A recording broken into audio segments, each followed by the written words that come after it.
नमस्कार, जय हिंद प्यारे साथियों। कैसे हैं आप सभी लोग। मैं आशा करता हूं कि आप सभी लोग बहुत अच्छे होंगे। जैसे कि आप सभी लोग जानते हैं कि बिहार दरोगा की नई भर्ती आने वाली है। बहुत सारे न्यूज़पेपर कटिंग्स के माध्यम से और अलग अलग सोर्सेज के माध्यम से हमें ये क्लियरिटी है कि जल्द ही नई वैकेंसीज आपको देखने के लिए मिलेंगी। मगर बहुत सारे स्टूडेंट्स का ये सवाल है कि क्या उसमें उम्र सीमा होगी सर, अधिकतम उम्र सीमा क्या होगी, न्यूनतम उम्र सीमा क्या होगी, और फिजिकल जो मेजरमेंट है वो क्या होगा, महिलाओं के लिए कितनी हाइट होगी और पुरुषों के लिए कितनी हाइट होगी।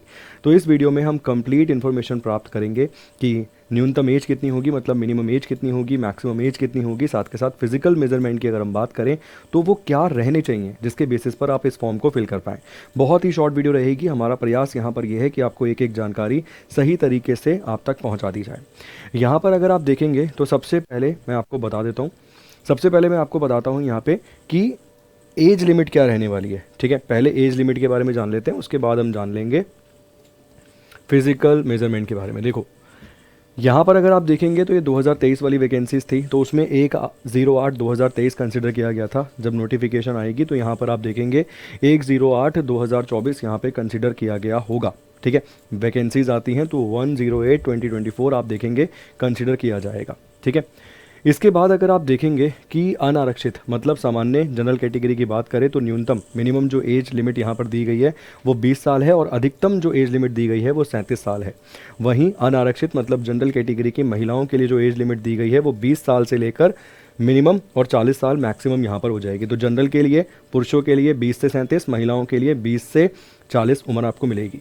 वहीं पर पिछड़ा वर्ग एवं अत्यंत पिछड़ा वर्ग के पुरुषों के लिए एवं महिलाओं के लिए 20 से 40 हो जाएगी। अनुसूचित जाति एवं अनुसूचित जनजाति वाले पुरुष एवं महिलाओं के लिए तथा थर्ड जेंडर के लिए 20 से 42 वर्ष की आयु आपको देखने के लिए मिल जाएगी।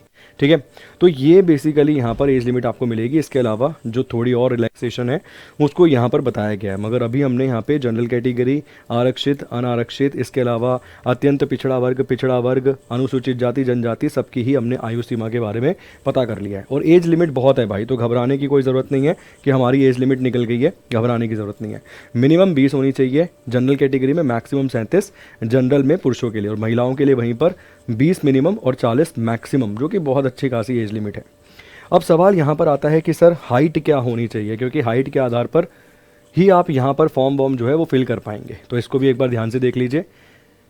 देखिए, अभ्यर्थियों के लिए शारीरिक मापदंड क्या होने चाहिए इसको यहाँ पर बताया गया है। ठीक, ऊंचाई, हाइट अगर आप देखेंगे अनारक्षित मतलब जनरल कैटेगरी के लिए 165 मांगी गई है पुरुषों के लिए। अत्यंत पिछड़ा वर्ग वाले पुरुषों के लिए 160 सेंटीमीटर हो गई। अनुसूचित जाति एवं जनजाति के लिए न्यूनतम 160, तो 160 रिजर्वेशन में, और विदाउट रिजर्वेशन मतलब जनरल कैटेगरी के लिए 165। सभी वर्ग की महिलाओं के लिए न्यूनतम आयु सीमा जो है 155 आपको देखने के लिए मिलेगी। सीने की अगर हम बात करें चेस्ट की, तो पुरुषों के लिए यहाँ पर है केवल बिना फुलाए 81 होगा और फुलाकर यहाँ पर 86 आपको देखने के लिए मिलेगा। ठीक है, इसके अलावा फुलाने के बाद सीधा कम से कम 5 सेंटीमीटर का अंतर होना चाहिए। इसके अलावा अनुसूचित जाति एवं जनजाति के पुरुषों के लिए बिना फुलाए 79 और फुलाकर 84 ये आपको देखने के लिए मिलेगा। ठीक है, सभी वर्गों की महिलाओं के लिए वजन न्यूनतम जो है 48 किलोग्राम यहाँ पर दिया गया है। तो महिलाओं के लिए हाइट और महिलाओं का वजन यहाँ पे 48 मिल जाएगा, एवं महिलाओं की हाइट अगर आप देखेंगे तो सभी वर्गों के लिए 155 सेंटीमीटर आपको हाइट मिलेगी। तो हाइट के बारे में भी यहाँ पे मैंने आपको बता दिया, एज लिमिट के बारे में मैंने यहाँ पर आपको बता दिया। उम्मीद करता हूँ इस वीडियो का जो हमारा मोटिव था कि क्या एज लिमिट होनी चाहिए और क्या यहाँ पे फिजिकल मेजरमेंट होने चाहिए, उन दोनों ही को बताने में हम कामयाब रहे होंगे। तो अगर आप इन दोनों ही क्राइटेरिया के तहत फुलफिल करते हैं इन दोनों क्राइटेरिया को, तो आप फॉर्म भरने के लिए एलिजिबल हैं। बिहार सरकार जल्द ही आप देखेंगे कि वैकेंसीज निकालेगी। हमारी हमेशा बिहार सरकार से यह गुहार रही है और इस वीडियो के माध्यम से भी हम यही गुहार लगाएंगे कि विद्यार्थी इंतजार कर रहा है।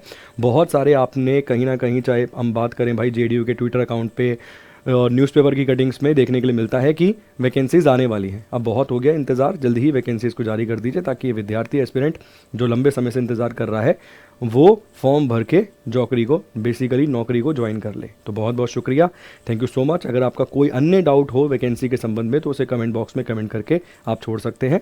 God bless you.